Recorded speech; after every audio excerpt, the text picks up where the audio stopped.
Hi, everybody. I'm Matt Weiner. 20 years ago, everything changed in the basketball world when the Dream Team made its appearance on the Olympic stage in Barcelona.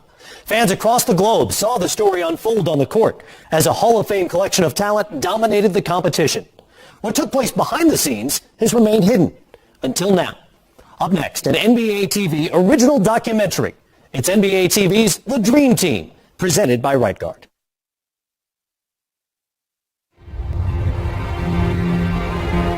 Why do people talk about dreams so much in sports?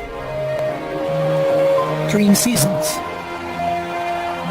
dream matchups, dream opportunities. They do it because so much of sports is about imagining what you want things to be like. If only the setting were just right. It was one of those times none of us will ever forget. The characters just right.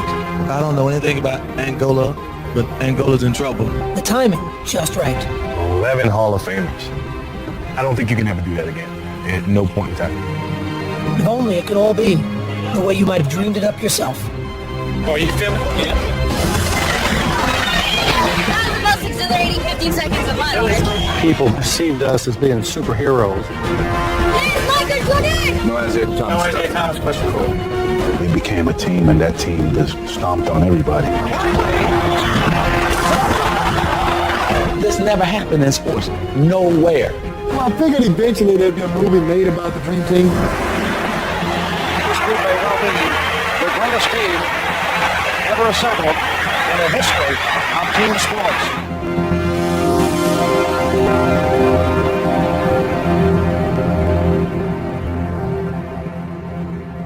God bless you, and God bless America. 20 years can go by pretty fast, and the world isn't going to stop and wait for you to remember what it used to look like. 1992 was a time of change. New faces in America quickly transforming into cultural icons. None more so than the superstars of the NBA. The ball have repeated. Let the party begin. After the legends of the 80s lifted the league's profile to new heights, a fresh crop of players have blown the lid off.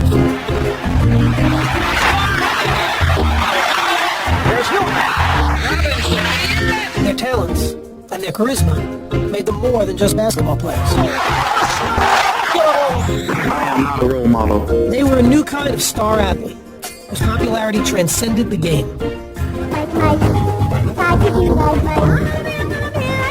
Is it the shoes? No, man. And now the very best of them awaited their brightest showcase, the world's largest athletic stage, the Olympic Games in Barcelona, Spain, even if no one truly realized the impact they would make there. It's a watershed moment in the history of sports, not just the Olympics, not just basketball. It moved the culture along. But in 1992, not everyone was ready for them. Not everyone thought pro basketball stars had a place in the Olympics. This kind of thing had never, ever, ever been done. So there was a lot of, poking the bear, if you will, by people in my profession. Sports journalists and journalists in general were skeptical, angry, because this wasn't the Olympic movement. The Olympic ideal had always been about amateur competition, which meant the United States had always sent basketball teams made up of college kids. Teams that dominated for decades. In 1972, the Soviet Union was awarded a victory over the U.S. in a controversial gold medal game. The United States apparently had won the game, but the debate still goes on. To this day, that American team still hasn't claimed their silver medals. But that result seemed like a fluke when the Americans got the gold in their next two Olympic appearances. Gold medal. While the U.S. celebrated, though, the rest of the world was catching up. So in 1988, when the Soviets won again, there was no talk of any fluke. The United States goes home with a semi-final loss to the bigger, more experienced USSR team. I was embarrassed. I know some of the guys left their medals there in the room. They didn't want to take them home. Here we are, USA on our chest, and we didn't get the job done. But the amateur ideal had gotten muddled. While NBA players were prohibited from Olympic competition, professionals from other leagues abroad could play. If you played in Europe for money, you were an amateur, but if you played in the NBA for money, you were a professional, and so our players weren't eligible. Those other countries were using pros, playing against 18, 19-year-old kids. That is really unfair.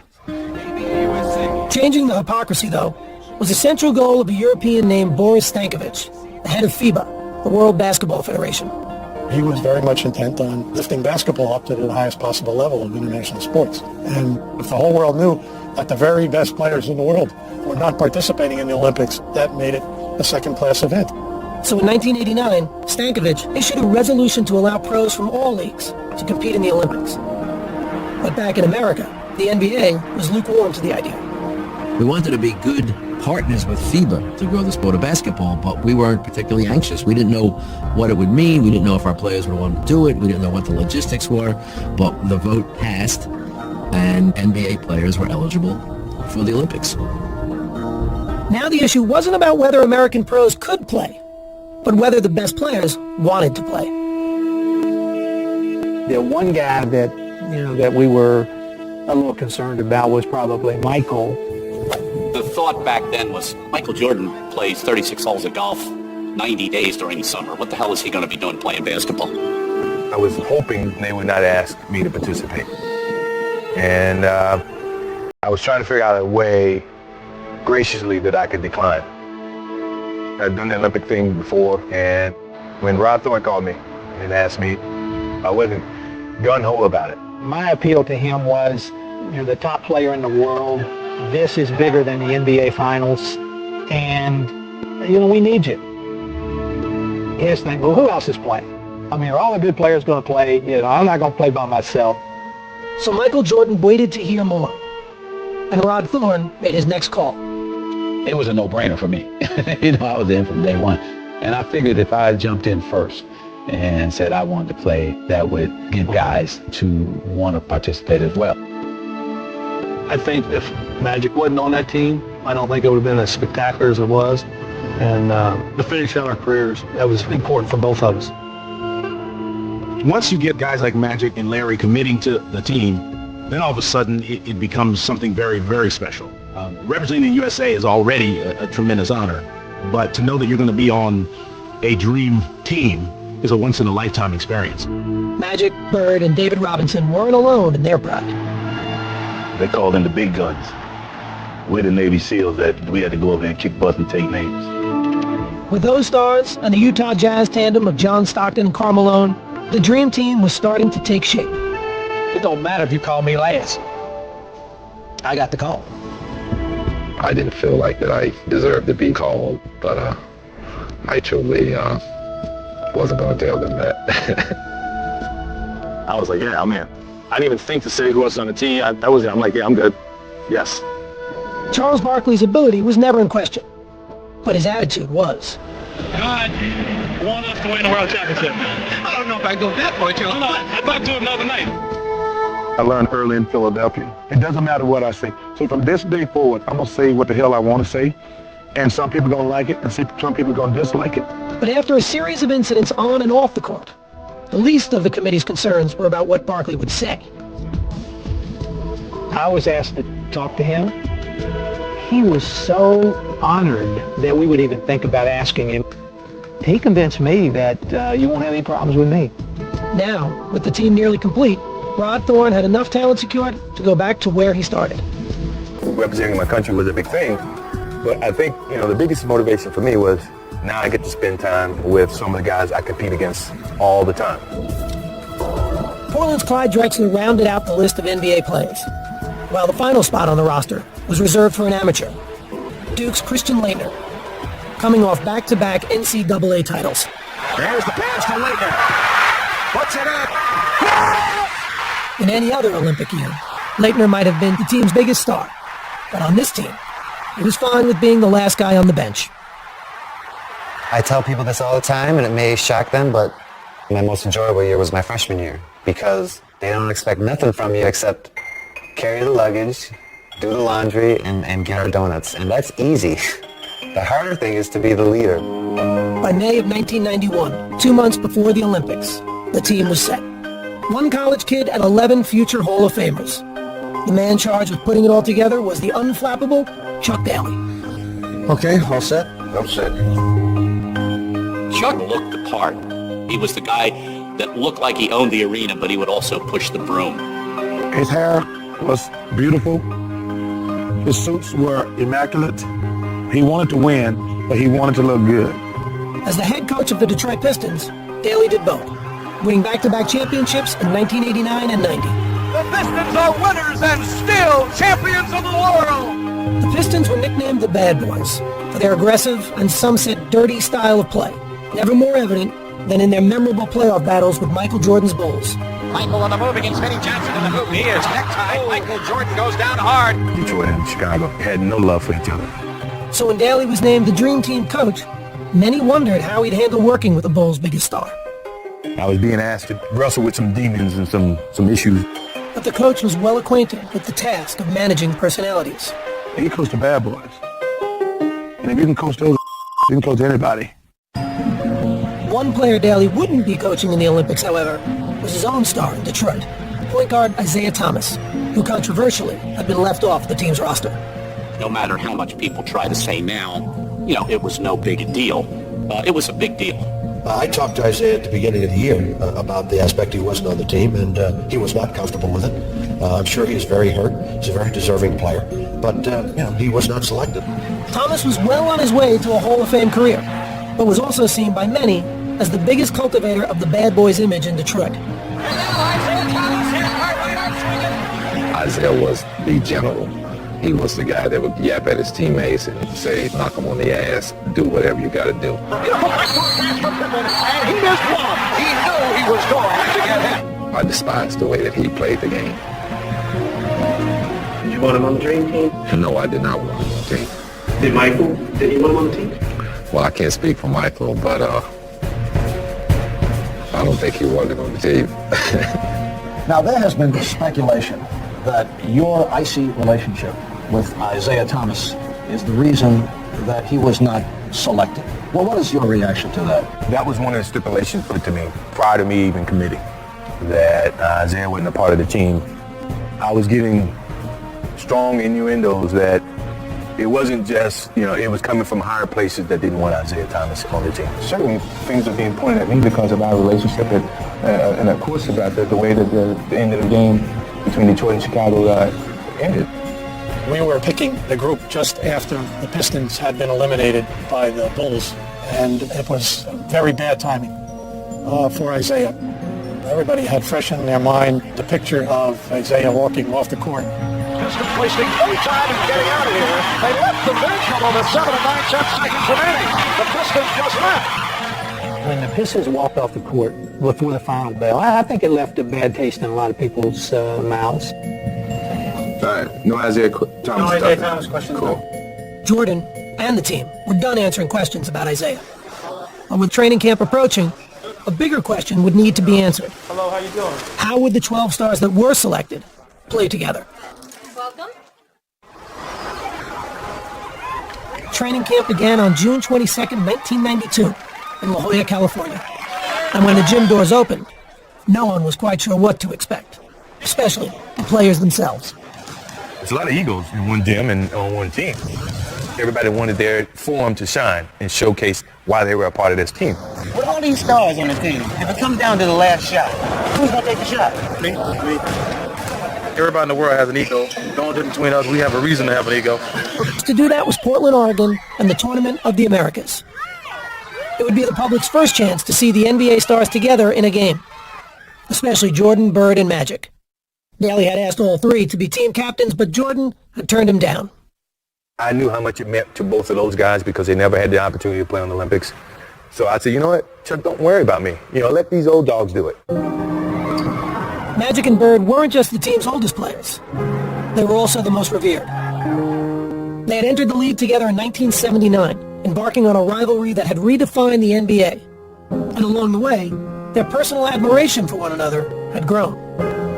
Magic's just a great basketball player. He's the best I've ever seen, Unbelievable. I don't know what to say. In 1992, they'd be getting the chance to share the ball. But the opportunity would be coming at the end of their careers. Bird had given his soul to the game.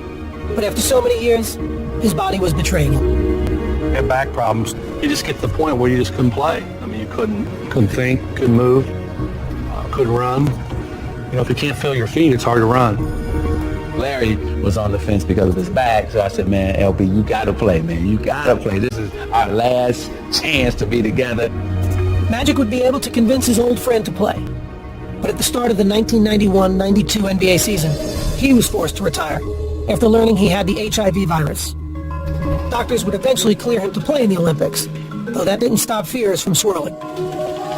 There's a lot of players that really didn't want him to play, didn't want to play with him or against him, because nobody knew what disease meant. You know, they said, you get a little blood on you, you got HIV, or a breeze on you, you know. I never bought any of that, you know. We just keep going. And that's what Irving decided to do, just keep pushing, keep going. 6, 9, 3-pointer. Magic had made a cameo in the 1992 All-Star Game and had focused his attention on the Olympics, hoping for an encore of a lifetime alongside his old rival. Our careers were really over, and it was something I thought needed to happen for both of us. Their debut would take place at Portland's Rose Garden, with their team needing to medal in the Tournament of the Americas to qualify for the Olympics. That seemed like a foregone conclusion to just about everyone, including their first opponents, who were completely in awe before the game even started. The Cuban team spontaneously drops to its knees as if 12 popes had come by on Easter Sunday. At that point, the idea that this is merely a basketball game has been ripped asunder. It was a surreal feeling. We're here to kick y'all behind. And they want to take pictures with you. Then the game begins. Magic and Larry come out together, two guys that saved the league. They wouldn't even be playing this game without those two. And Magic passes the ball, Larry makes the first basket. Backing in, goes to the fadeaway. I mean, you know, it just didn't get any better than that. The U.S. was off and running, and the result was a thing of beauty. Johnson leading a break. And no one seemed more excited to be sharing the court than the co-captains.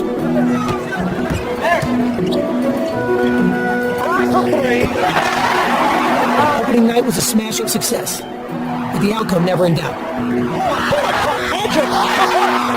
And late in the game, the fans in Portland decided they wanted a curtain call from a 3-time MVP. The crowd started cheering, Larry, Larry, Larry. Crowd reacts to the entrance of Larry Bird, a standing ovation. And as he'd done so many other times in his career, Larry Bird rose to the occasion. Jordan with the ball.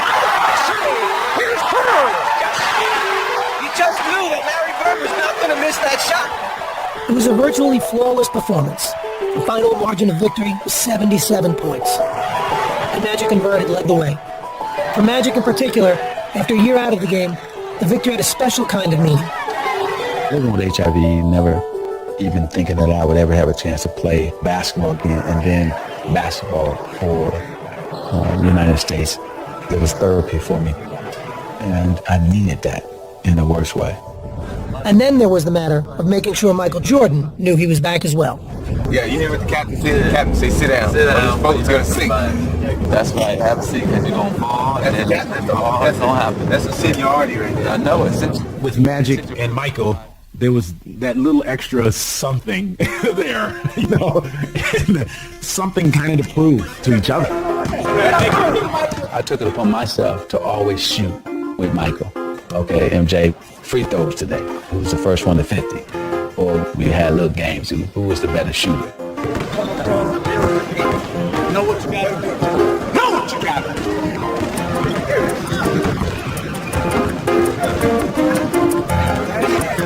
He didn't want to relinquish that control of the 80s, in a sense, even though we were going into the 90s. Don't touch the phone. One hand, don't touch it. Don't touch it.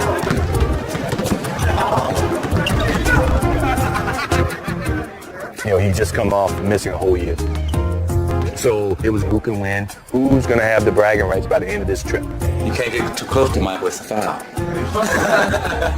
You haven't committed a foul in a year and a half, man. How can you talk? Michael's always tried to let people know that he's a top dog in whatever. That's just his competitive mode.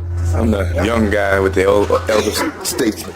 These old guys, they got all the rights. They can't stand in one spot too long.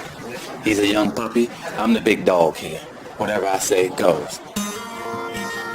While the winner of Magic and Michael's Can You Top This challenge remained in doubt, when it came to facing the competition in the Tournament of the Americas, the team stood united.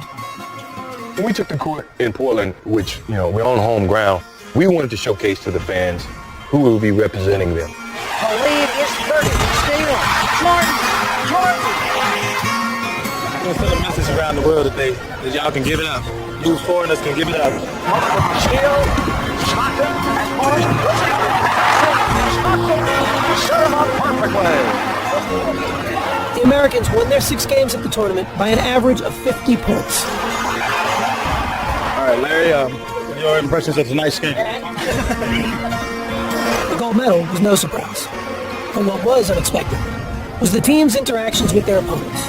We showered them with adulation before, after, and even during games. Magic Johnson and Rondo shaking hands after the shot. The Tournament of the Americas had served its purpose. The U.S. had qualified for the Barcelona games and given the world its first glimpse of what was coming later that summer. I'm going to say this is just a small step to what our goal really is, to get to Barcelona, win the gold medal, and bring it back where it's supposed to be. Thank you.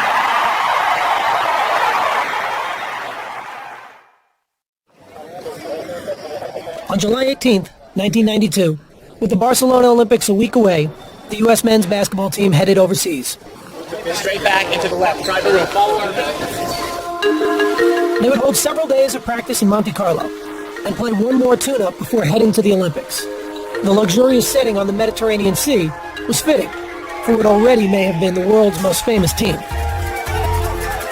Monte Carlo is one of those glamorous cities, and here we were with the most glamorous team ever. So it's kind of a rock star-ish kind of a thing. The players were relaxed and confident, and willing to admit there's more to the trip than just basketball. I don't worry about playing basketball. That comes naturally. I just want to have fun. David Robinson, Pippen, Ewing, Michael Jordan. This is like spring break in the ghetto. The opulent resort town was a playground waiting to be explored, and the players weren't shy about enjoying themselves. Are y'all filming me? Now look, the scene in Monte Carlo was great. It was just breathtaking. I was down on the beach, just kind of trying to enjoy some of the scenery. Paradise. I think every team in the NBA should train here, actually. They need to get a team here. Every day we got back to practice, we made a beeline to the swimming pool because all those girls were laying out topless. I'm going to be in that pool so much the next 2 days. I think I'm on the swimming team in Barcelona. We're all out there with our significant others, and all these women walking around topless coming, can I have an autograph? So I signed it, and Michael pops me and tells me, usually you tell everybody no, but because this lady coming over topless, you're going to sign her autograph. My wife looking at me like... The best part about it was Patrick Ewing buying the beer at the pool. $7 a beer, I never heard of that. Of course, Patrick didn't drink, he didn't know how much beer was. One thing you don't want to do is drink beer with Larry Bird. Larry Bird drinks Budweiser, which Budweiser is the strongest beer in the world. And my head hurt for like 2 days. They were used to being opponents, but Monte Carlo was proving to be the perfect place to find common ground. I got the coach, that means we get to go first. Michael Jordan enjoys his golf, as did Chuck Daly. I got the coaching. I got carte blanche, you know what I mean? Michael and Chuck played almost every single day, if not every day. Come off the hill. That may be green, Chuck. Chuck was playing his practice schedule around our golf town. That to me was ideal. Play a little bit of basketball, play a little golf, and you're in Monte Carlo. Yeah, it sounds like a basketball. The relationship that a head coach has with his main guy is incredibly important. Chuck's ability to get Michael is amazing because think of how bitter enemies they had to be. Chuck devised the defense that drove Jordan out of his mind. And yet, here they are playing golf together. Jordan could really have unbelievably bad feelings towards Chuck. Chuck understood that, and he embraced them. Chuck. How many I gotta give you today? We shoot 72. I watch that. That was a bonding thing for me and Chuck. Always been a thing that I treasure just as much as being a part of the team. For Jordan, golf was only one part of the whirlwind schedule, which his teammates were discovering was just the way he liked it. What are you doing today, John? I remember thinking that. Does this guy ever sleep? Golf. 36 holes. I'm playing it tomorrow, too. He would do more things and be ready to practice and play as much as anybody. The thing that I remember the most was going out and playing golf with Michael Jordan before a game. And I thought, I'm going to be exhausted tonight. And Michael just had ridiculous energy and was phenomenal. I felt like I was running in quicksand a little bit. And so, it gave me a whole nother level of respect for kind of the freak of nature that he really is. They played the food, Jim. We played cards in Magic's room till 5 o'clock in the morning pretty much every night. It was so much fun. He's like a bionic guy. He'd play cards, play golf, play basketball. I don't know when he ever slept. Finally, after a ball game, he was just lying down. And I looked and I said, I think that's the first time he's gone to sleep on the whole trip.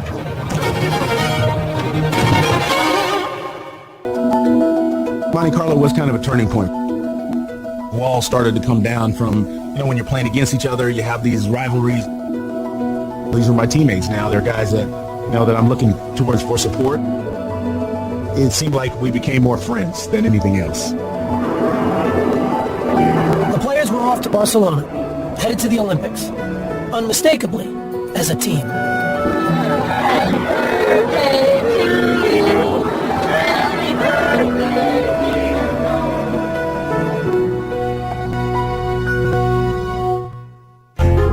NBA TV's The Dream Team, presented by Right Guard, will continue in a moment.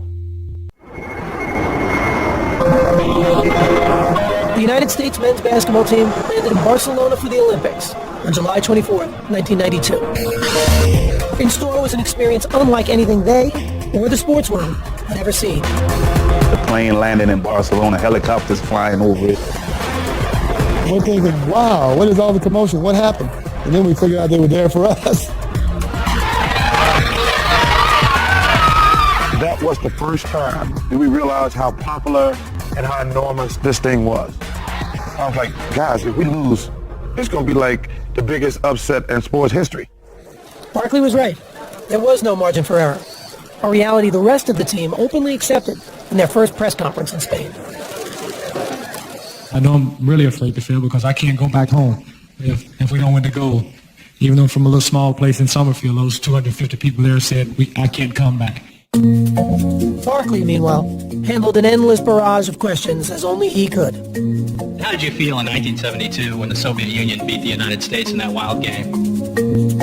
Well, I had just got my entrance exam in the kindergarten, so that's the only thing.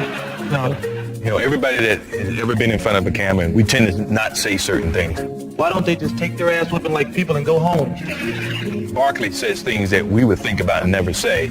We're going to have a little revenge in our hearts for 72 and 88. David, he can't say that because he's a Christian. But He said, man, you don't talk honestly enough to the media. You need to tell them what you really think. And I said, Charles, you talk too much to the media. You need to stop telling them everything you're thinking. And when Charles was asked about the team's first opponent, his prediction was as honest as ever. I don't know anything about Angola, but Angola's in trouble. I think. Just moments ago, the Dream Team boarded the bus outside their hotel along the Rambles. They're heading for their first matchup in Barcelona with the Angolans. I can remember the first game, the real game, when we came out of the locker room and stepped on the court. And I finally said to myself, I can't believe this, I'm here. At that point, we were in serious Olympic mode. This actually may be the biggest mismatch of the entire Olympics. Barkley off the good knee for Mullin, and he drove a foul. The U.S. with a 46-1 run.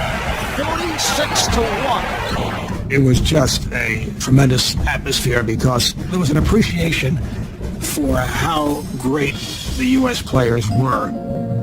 After the first half, Barkley's pregame prediction appeared dead on. But in the second, Charles found some trouble.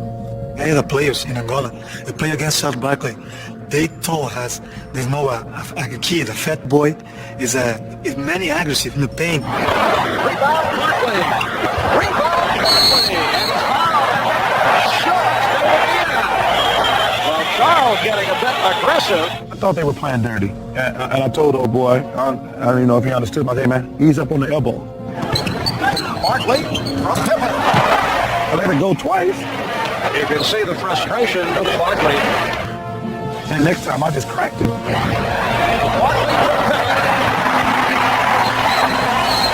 technical foul has been called on Barkley. To his dying day, Charles claims the guy elbowed him 3 times. I said, Charles, you're full of crap. No, it's not true. I didn't elbow Barkley before the incident. People always say, turn the other cheek. If you turn the other cheek up, we hit your other cheek too.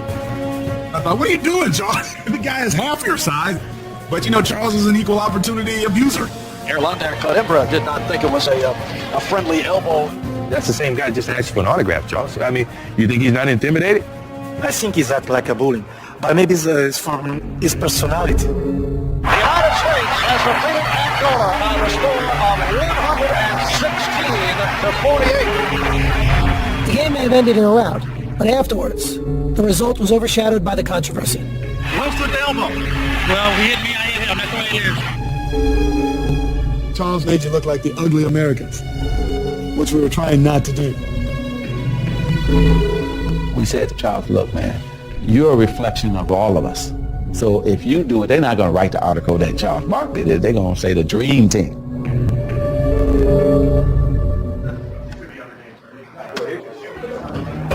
Barkley had stained a dream debut for the Americans. But in their next game against Croatia, Scottie Pippen and Michael Jordan grabbed the spotlight, with the focus on their matchup with one of Europe's best players, Tony Kukoc. Major storyline that carries into this game involves Tony Kukoc, second-round pick of the Chicago Bulls back in 1989. The Bulls made a strong push to sign him last season. At that time, general managers in the league were trying to come up with gems, make their discoveries overseas. And Krause thought this guy could play in the NBA. While Jordan and Pippen had been winning back-to-back titles, Chicago GM Jerry Krause had been publicly wooing Kukoc to join the Bulls. Krause was recruiting this guy and talking how great he was. It's like a father who has all his kids and now he sees another kid that he loves more than he loves his own. So we were not playing against Tony Kukoc. We were playing against Jerry Krause in a Croatian uniform. But unfortunately for the real Tony Kukoc, he was now the target of the world's 2 best defensive players. They were debating who was going to guard him. No, I got it. No, I got it. I'm looking at Michael and Scottie, and they're ready for, blood. Man. We knew the world was going to be watching. We knew everyone wanted to see what Tony Kukoc was like, and we were going to give him the worst experience he ever had on the basketball court. Pippen drew the initial assignment of shadowing Kukoc and harassed the Croatian from the opening whistle. It was hard to run across the half court without a ball. And with the ball, and just here, somebody else get it. Tony definitely wasn't getting a shot up, and he wasn't going to score. Kukoc has nothing for 4, and he's contributed nothing. We wanted to go guard him on the bench. Kukoc is called the offensive foul, and the pressure continues. And after Pippen wore Kukoc down, it was Jordan's turn. Kukoc, stolen by Jordan. He reads it back, and he Them dudes were all over him. Here's a 3-on-2. I had questions from my teammates during the game, like, what is going on? Do you not see that they're really trying to get you off the court? And I'm like, so what? I guess that's how NBA game is played. Pippen, Jordan, and the Americans cruised to another victory. This one by 38 points. But the domination had its detractors. This team of All-Stars is almost too good. Is it a positive or a negative? The question was now being asked, was the Dream Team too great for its own good? This team of All-Stars is almost too good. Some think that we should go back to the collegians. It's been too easy. I think then we ought to ban the African runners from the 10,000 meters because they make it look so easy as well. This is about our best, and this is wonderful for the sport of basketball. Irvin, there's been some comments that the Dream Team is getting all the attention, and there seems to be some resentment about it. Have you heard about it, and do you have any feelings about it? Basically, we haven't heard about it. We're just here to do our job. The media may have been looking for signs of a backlash, but in Barcelona and in the world beyond, the embrace of the Dream Team is universal. You had Rubens stand out and root against Picasso? I mean, seriously. They rooted for genius at work. I kept thinking that the attention would dissipate. They're going to play the first game. They're going to win by 60. People are going to go back and watch track. A 60-point lead. It didn't. It kept building and building and building. The U.S. with another trouncing 127-83, 127 points. Workers were trying to get autographs. The security people are trying to get autographs. All the athletes were standing on side like a parade.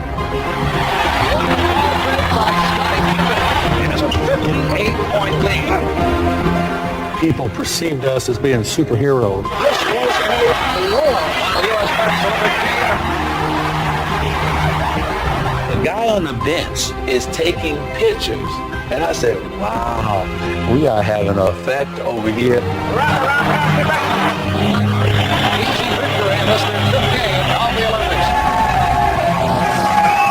It was as if the President of the United States was in the midst of a caravan that was going through the streets. It's like the Beatles, where there's thousands and thousands of people waiting all the time. The most exhilarating 15 seconds of my life. We're like, wow, this is amazing. No one member of the Dream Team reveled in the Olympic experience more than Charles Barkley. After throwing the controversial elbow against Angola, Barkley had emerged as the team's most visible player. Everybody always had the same question. How much of an ass is Charles Barkley? Hey, Jack, when am I going to be on the cover of Sports Illustrated for this stuff? I should be on the Dream Team cover. And then every time you'd go spend time with him, you'd just realize that he was the most enjoyable act, not only in all of sports, but possibly in all of pop culture. Sometimes I dream that he is me. Right away, I told my editors, I said, well, the number one angle here is what is Charles doing? And if you wanted the answer to that question, all you had to do was follow the crowds. They're like, we don't want you guys out and about because we don't know how safe it is. And I'm like, dude, I'm at the Olympics. I'm not going to stay in my room the whole time. So Barkley strolled Los Ramblas, a man of the people if ever there was one. Man, I walked up and down the Ramblas every night, and the people were fantastic. They all wanted autographs and wanted to take pictures. We could be inside the hotel. Soon we heard the big roar. We said, there go Charles. So Charles would be walking, and then thousands would be following him everywhere he went. He was the Pied Piper. Charles would go over to the village and find the Angolan players and hang out along the Ramblas at night. He was the most memorable person of the 1992 Olympics. I just saw this touch he had. I don't think anybody else in the world could have done it besides Charles Barkley. At the end of the day, he was America's best ambassador. Barkley was celebrated for experiencing the Olympics on his own terms. More quietly, one of his teammates found a way to do the same. We had the motorcycle escorts and we bust through traffic like Dick Tracy. But this one day we got stuck in traffic. We're just sitting there. Finally I said, that's it. Let's go. Anybody wants to go with me? I'm heading. He'd get off the bus and his family met him. He started walking right through the middle of everybody and nobody noticed him. I'm still on the bus, seeing him walk down the street, and I'm saying to myself, I would give anything to do what he just did. See guys, this is called the Ramblas. See all the footprints? All right.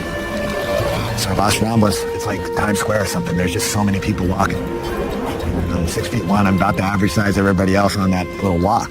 So I'm walking with my family and I have the camera and nobody's noticing. You think it's the sunglasses that's fooling them? Must be. Hi, you're from America. Yeah. Whereabouts? Whereabouts? Massachusetts. You been watching the Dream Team at all? Yeah, I'm watching. They're pretty good, aren't they? Yeah. no attention whatsoever. Finally, we ran across this lady who had the Dream Team and all the pictures on her T-shirt. Hi. Are you American? You look wonderful. Why, thank you. She started speaking real excitedly about each of the players. I said, have you had a chance to meet anyone? I met Charles Barkley the other night. Did ya? He's a hell of a player. See, you got all the players right there on your shirt. Is Charles the only one you've ever seen? Hey guys, do you know any of those guys on there? I think my oldest son, Houston, ruined the surprise. That's your dad? Too bad he's not here. I do, yeah. I can't go anywhere without being bugged. Really not much different from Michael Jordan walking through here. For the players, surreal experiences had become the norm. But even more memorable were the unlikely friendships developing behind the curtain. It was a unique mix. You know, Larry Bird and Patrick Ewing became like best friends. I got a white guy from Indiana, and I got a brother from Jamaica. Patrick said I could pick his mind. It took me 3 minutes. Now I get the chance to come back and start picking on mine. Took me one. We were probably the two of the most unlikely people you thought that would be friends. But if you look, not only Larry and I got to be great friends, but all of those guys got to be much better friends. We all enjoyed each other. We all enjoyed the ride. And we got a sense of each other as men. Then, when we got to the court, it made it even better.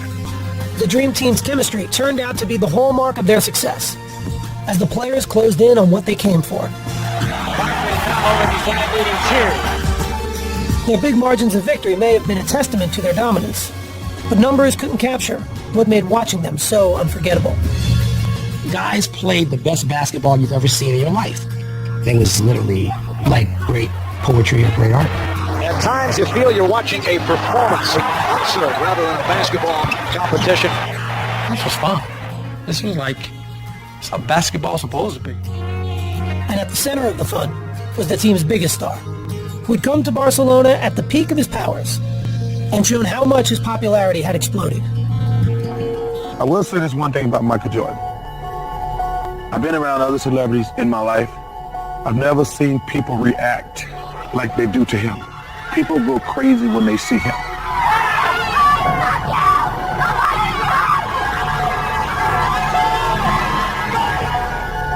In every corner of the world, there was someone who just wanted to see him.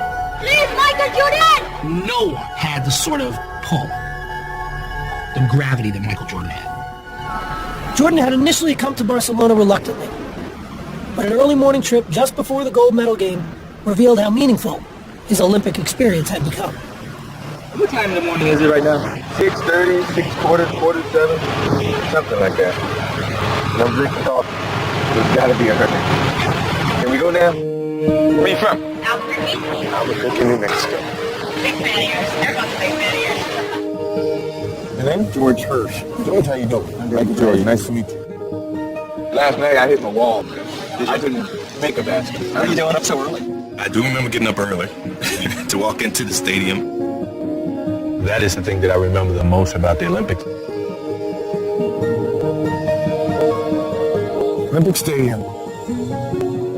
Imagine all the athletes that's been here before us. It's amazing.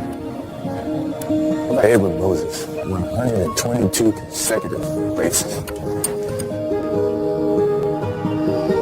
I think everybody's got something to cherish. I think this is something that my kids are going to love one day.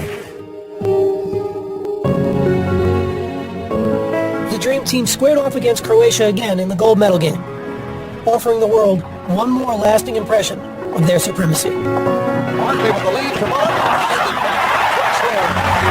Team USA came to send a message tonight.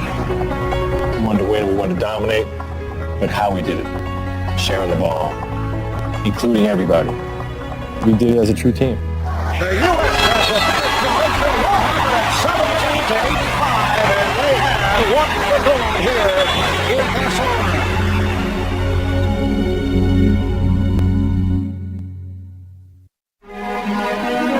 Campeón olímpico y medalla de oro, el equipo de los Estados Unidos de América.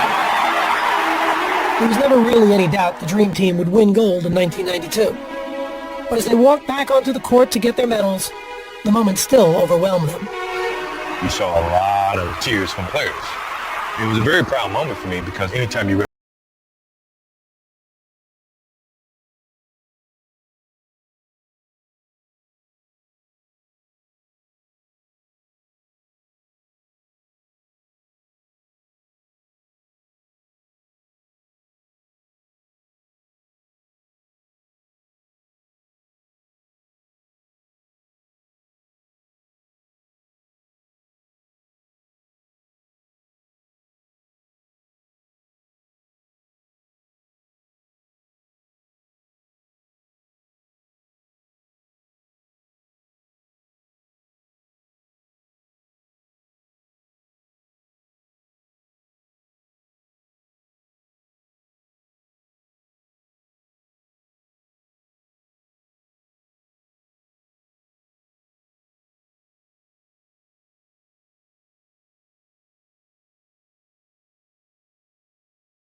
that whole dream has come to an end.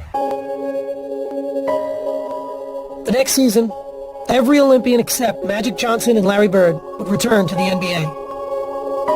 Michael Jordan and Scottie Pippen would win their third title against Charles Barkley and the Phoenix Suns. On the way to 6 championships overall, the last 3 with Tony Kukoc. Eventually, other members of the team would also win titles. But each NBA player on the Dream Team would reach the Hall of Fame. Still, it's what they did together that summer that had the biggest impact on the game. An impact that continues to grow today. It really lifted basketball and gave birth to international stars who had nothing to do with those games in '92, but who took so much from it. We made the game a worldwide game. You know, I talked to Tony Parker. I talked to Ginobili. I talked to Dirk Nowitzki. Those guys said their first love of basketball started with the Dream Team. And I'm really proud of that. The world can change a lot in 20 years. But there are moments in time you never forget. No matter how long it's been. No matter how much else has changed in your life since. 20 years later, they've all kept ties to the game in one way or another. And they all talk about the summer of '92 as if it happened just yesterday. An experience still unlike any other in their remarkable basketball lives. I've never had more fun being around anybody.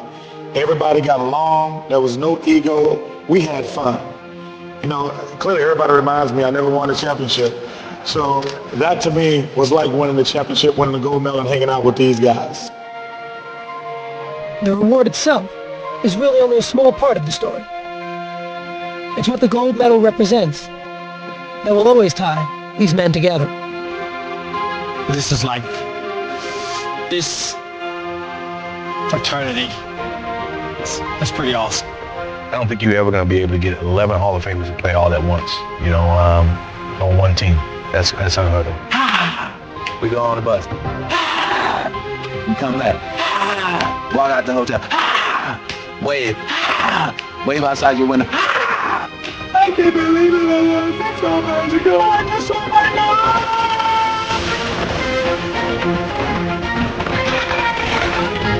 It changed sport as we know it. They showed the world how to play basketball. One other team can say that. I don't think we'll ever see anything like it again.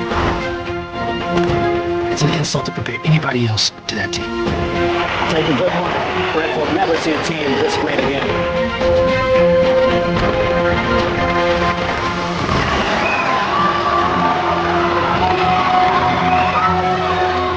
No team will ever have that happen. Hasn't had that happen. And that's the Dream Team.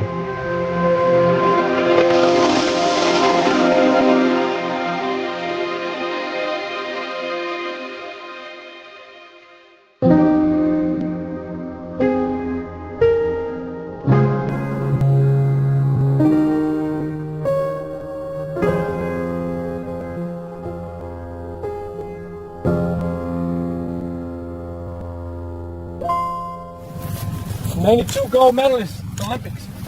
USA basketball, dream team, original, NBA. Can you give me some of it? Right there. Yes, sir. Awesome.